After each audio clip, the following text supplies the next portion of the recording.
I know you love this furry thing. You love it. All right. Your tail is just like beating me up right now. This is a weapon. You have a weapon for a tail, Miss Winnie. Hi kids, welcome back to another pizza party. I'm Mrs. Pizza. This is Winnie, and this is Cheese. I don't know if you can see them, but if you can, aren't they gorgeous? They're beautiful. Oh, big yawns. They're also kind of making out right now. Seems inappropriate. It has been a hot minute since I've made a video because I got incredibly sick, and that's the only excuse I have. I was extremely sick, and once I got myself 50% back to normal, I had to go back to work, and I probably looked like a corpse. I probably looked like a skeleton at work because I feel like everyone was looking at me and was like, "You seem tired. Are you okay?" I'm like, "No, I think I died." But I am back.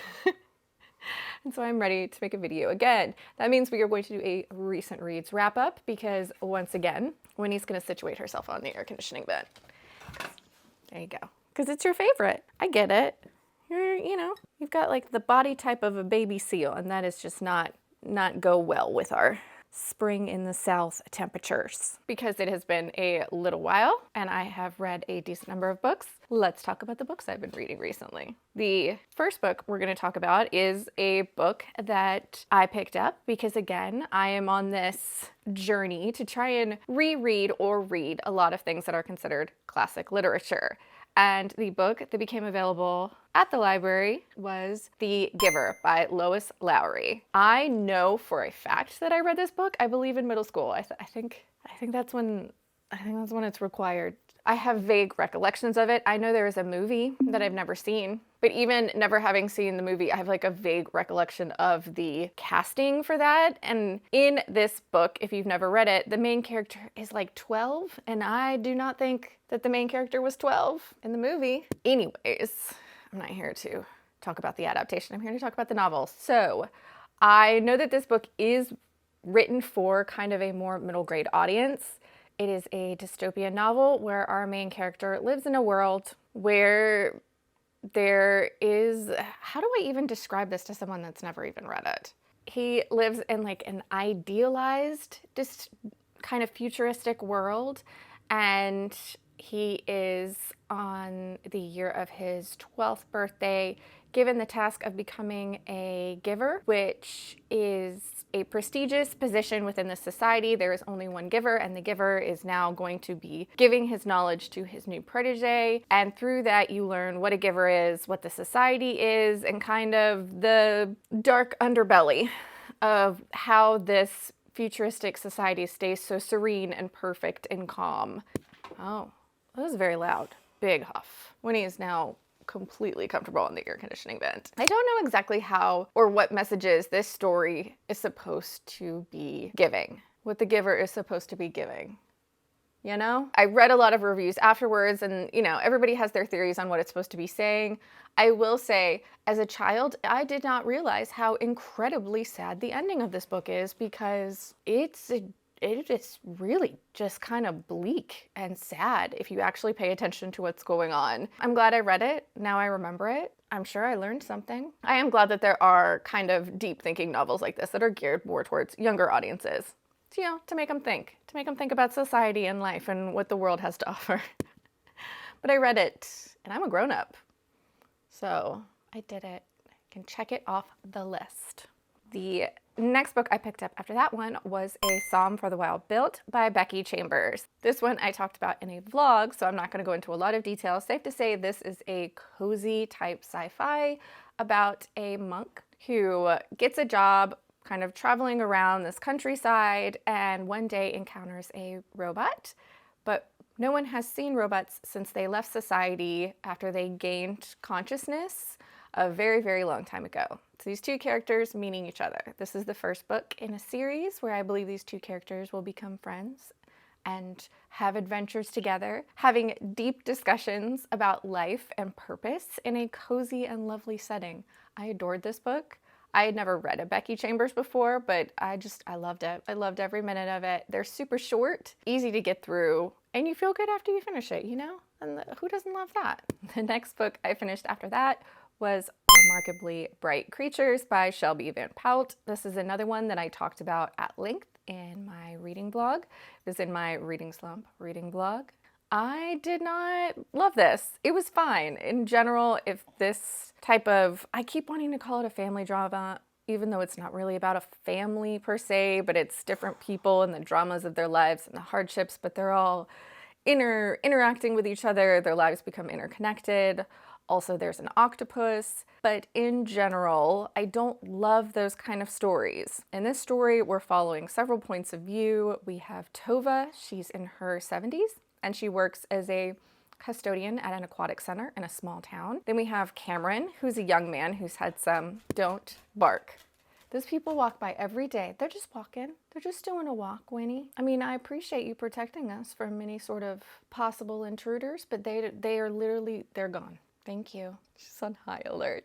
We have Cameron. He is a young man. I want to say he's like in his late 20s, early 30s. He's had some traumatic things happen to him in his life, but has used some of those traumatic things to kind of excuse the fact that he's never really moved forward into life. He's stuck in this place and hasn't held down a job or moved forward in relationships or anything for a very long time. And then we have Marcellus, and he is a Great Pacific octopus, and he lives at the aquatic center that Tova works at, and he knows the lifespan of an average octopus, and he knows how long he's been in captivity. He is counting down the days until he dies. It's a fine story. It was fine. It just wasn't for me. It was fine. I said if I hadn't been listening to it on audio from the library, because this was one of the longest waits for an audiobook that I've had, I probably wouldn't have finished it. And not because it was bad, but just because it wasn't really doing much for me, which is fine.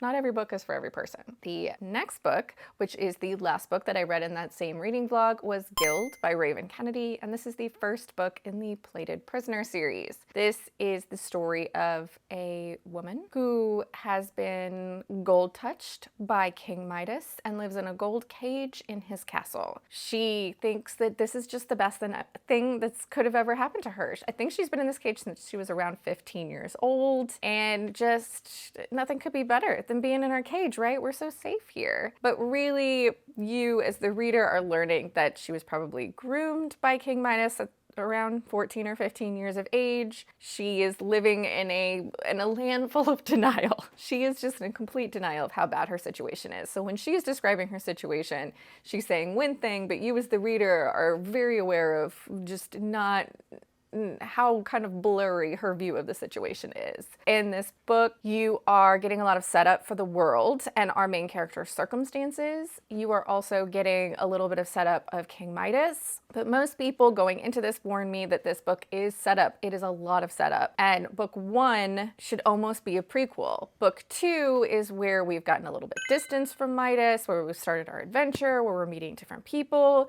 I haven't gone on with the series yet, but I definitely will. I enjoyed the first book enough, but it is all set up. It is 100% set up and trauma. I enjoyed it. I'm excited to keep going. It is available on Kindle Unlimited, so if you're a Kindle Unlimited girly and you are interested, it's there. Check it out. The next book I finished after that was House of Hunger by Alexis Henderson. This book is sapphic, gothic, vampire adjacent. It is a story of Marion. She grew up in a slum and has had a very hard life, and then one day comes upon the opportunity to become a blood maid. Now, a blood maid is a woman employed by the aristocracy of this world. They all live in the north, and they are just stupid rich and ridiculous and full of themselves and selfish in exactly how you would think just the uber rich would be. But Marion is in this tough spot, and she can go travel to the north and become a blood maid for one of the houses, which is all of the wealthy belong to these different houses. She is going to be the blood maid for the House of Hunger, and the blood maid basically is, she gives her blood and they drink it. That's it. It is supposed to have health benefits and keep you younger longer. They're vampires because they're drinking blood, but they're not vampires like you're used to vampires being, if that makes any sense. I really enjoyed this. It's very gothic-y, and I didn't realize how much I really enjoy a novel with some gothic-y bits until recently, but I had a lot of fun with this. It was a really quick read, and I would definitely read more from this author because I really like how they describe things. I really enjoyed it.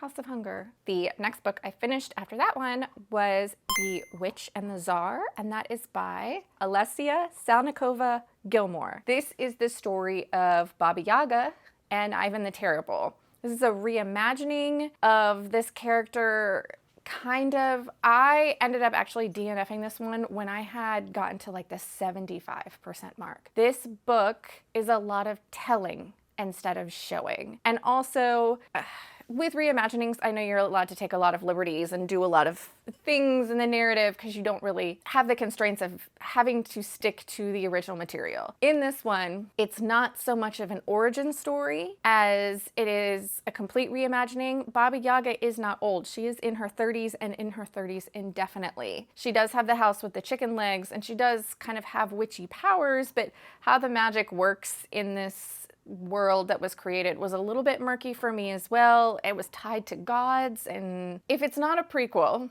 or it's not an origin story, because Baba Yaga in this one has been slandered, like everyone has spread these rumors that she's this old hag, but really she's young and beautiful. I didn't love that. It's fine. The author is allowed to do whatever they want in their own story. It just didn't resonate with me. It was the telling instead of showing. I had a similar experience in the story called A Witch's Heart, I believe. There's a lot of telling instead of showing in that, but I feel like it was done better in that version. And maybe I'm drawing parallels because that one is also about a witch, but that one is Norse mythology. It's the witch that was one of Loki's wives, whereas this one is Baba Yaga, which is Russian folklore. She's also a witch, so maybe that's why I'm also drawing parallels. I like The Witch's Heart better. I DNF'd this one. I have had so many people like rant and rave about how they had a really good time, and it just wasn't for me. I was bored. I was very bored. Even during the very actiony parts, I was very bored. Hi, cheesy. Yes, hello. Yes, you're so beautiful. We actually got cheese DNA tested, so I know exactly what cheese is. So take a good look at Cheesy. Oh, the bird is screaming right now. Take a good look at the Cheesy girl. Can you look at the camera? Say no. Now I'm gonna get weird. I'll be taking your guesses. Please don't eat the microphone. I know what she is. Do you know what she is? I love everybody's guesses because most of them were way off. You can't eat it. Why does your head smell like maple syrup? All right, well, apparently this is just how we're sitting right now because she is mesmerized by the microphone. The next book we're gonna talk about after that is Two Wrongs Make a Right. This is the Wilmot Sisters #1 by Chloe Liese. The other series that I have read a few books in by Chloe Liese is the Bergman Brothers series. That series follows a family and, well, obviously, all of the brothers. I think there's a sister in there too. They're all athletes, but they're also all on the spectrum or in relationships with people on the spectrum. In the books, there's different sports. There's soccer, there's hockey that are kind of central in each different book, and each relationship has a different kind of start or beginning to it. Those are super cute. And so I thought I would try Two Wrongs Make a Right. This is also inspired. The bird is legitimately screaming at the top of her lungs right now. So if you can hear her, just imagine that you're in a tropical forest. There's palm trees, screeching birds. Isn't that relaxing? This book was loosely inspired by the Shakespeare play Much Ado About Nothing. It is a story of two people. What were their names? I don't remember. We are following B. She is a sister in a set of twins. Her sister Juliet is, social and lovely and wonderful, but is all up in B's business. And Juliet's new boyfriend has a roommate whose name is Jamie, and they both think that B and Jamie would be a great fit. So sister and group of friends all get together to try and manufacture a meet cute. It does not go well. B and Jamie butt heads almost immediately, and then have a few kind of choice moments throughout the night that just cement them as enemies. Nobody's really willing to give up on this, and so they decide to try and push these two together once again. Well, B and Jamie are over this, and so they decide to fake date so that they can have a great revenge when they'll do a great big breakup in front of everyone and make everyone feel bad for this horrible breakup that they have, somehow made happen because they pushed these two together. I don't really understand the revenge of them dating, but they fake date. It's fine. B and Jamie are cute. B is an artist. She works at a stationery shop, but she's tattooed and bubbly and artsy. Jamie is a pediatrician. He's a doctor. He's super straight-laced and kind of more straightforward and blunt and not a lot of frills. But these two work really, really well together. I will say, I enjoyed this a lot until the third act, because this author did what most romance authors do, and they did the dreaded third act breakup. I don't feel like that's a spoiler, because a lot of romance novels, you just feel it coming. I think I was more upset by the third act breakup in this one because it didn't feel like it was going to happen. Everything had been set up with good communication and kind of working through things, and I was like, oh, thank goodness. We'll have some other drama that will be the third act drama that's not the usual breakup. And there was drama happening, but then the breakup happened and it felt stupid and unnecessary. And I went on Goodreads and talked about how I would have liked this a lot more if it weren't for that stupid third act breakup. Come on, romance writers. Give me something. And thankfully, I have the very best friends on Goodreads, and they came to my rescue. Most of them with recommendations. One of them with like a list of recommendations of romance books that don't have third act breakups. They have like third act kidnappings and dramas. Like, there's still fun things happening in the third act, but none of them stupid breakups. So I am actually working my way through the list of recommendations that my friends left for me. They're the best. And I am loving not having to deal with the third act breakup. This book was fine if you are interested in it or you're a big fan of the Shakespeare play. It wasn't anything rock star stellar that I just feel like I need to scream, everybody pick this up. It's fine. It's fine. Shall we do one more? We'll do one more. The last book that we're going to talk about is Emily Wilde's Encyclopaedia of Faeries, and this is by Emily Fawcett, I believe. Did I make that up? I could have. And this is by Heather Fawcett. This is the first in a series that was said to be cozy, light academia. It was okay.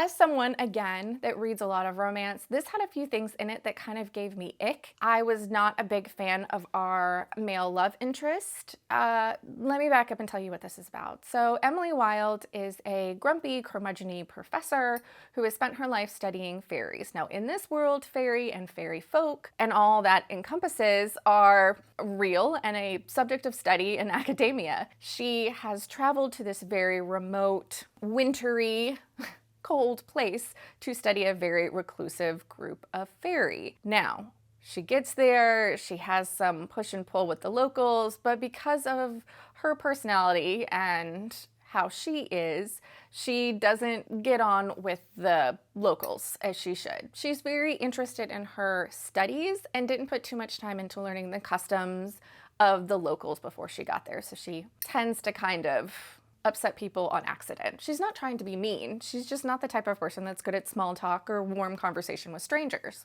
Well, she has a colleague who is someone that is her best friend, although they tend to butt heads all the time, who is the opposite of that. He is charismatic and good looking and just tends to get along with the locals immediately, but isn't as academically focused, even though he is in the same career as her. So she goes by herself, but not too long after she gets there and kind of, rubs everybody wrong, her colleague shows up to save the day and be charming and lovely. And it is the romance between these two characters. It was kind of strange having it be a friends to lovers situation but we're kind of like given the backstory really quickly about what they're like, and then he shows up and he kind of swoops in and saves the day while she's doing all of the hard work. Here's what I'll say. I hate in a romance novel where we're supposed to have two people that are interested in each other, even if they aren't even really aware that they're interested in each other, right? It's not even something that they're conscious of. And one of the characters is still romancing other people, including the locals. Our male main character is bringing home ladies from the village because he's super good looking, which is totally fine, except for he's supposed to have feelings for Emily, and Emily's supposed to have feelings for him, but they're both kind of just okay that they're not together, but neither one seems, I don't know. It rubbed me the wrong way. It was weird. I also felt like, and I absolutely never say this, because this is going to be a series, I actually would have liked it more if we didn't get the romance establishing until maybe book 2. And that's not how I usually am. I'm usually like, let's get there. Let's get to the part where they're together. But this one probably would have been better if we just got little seeds sprinkled in. It felt like we went from not being interested in each other as more than friends to like declarations of love. A little too quickly. It would have been better if it happened in book 2. Not that they really got to the romancy bits in this book, but it definitely was like, oh no, I'm in love with you near the end. I'm probably spoiling the whole book, but these are the problems I had with it. The parts I did like were the fairies and the researching of the fairies and the customs of the fairies. That was really cool, and there was a lot of thought put into it. But I didn't buy the romance, and that's kind of what these books are about too. I don't think I'm going to be going on with this book, and that's okay. I'm okay with that. But I tried it. That, kids, is all the books I've been reading recently. I've been in a little bit of a reading slump, so I'm actually kind of proud of myself. I've read more since then, but we're gonna stop there because if I keep going, this video will get ridiculously long. But that, kids, is the end of this pizza party. I hope you're reading good stuff out there wherever you are, and we'll see you next time.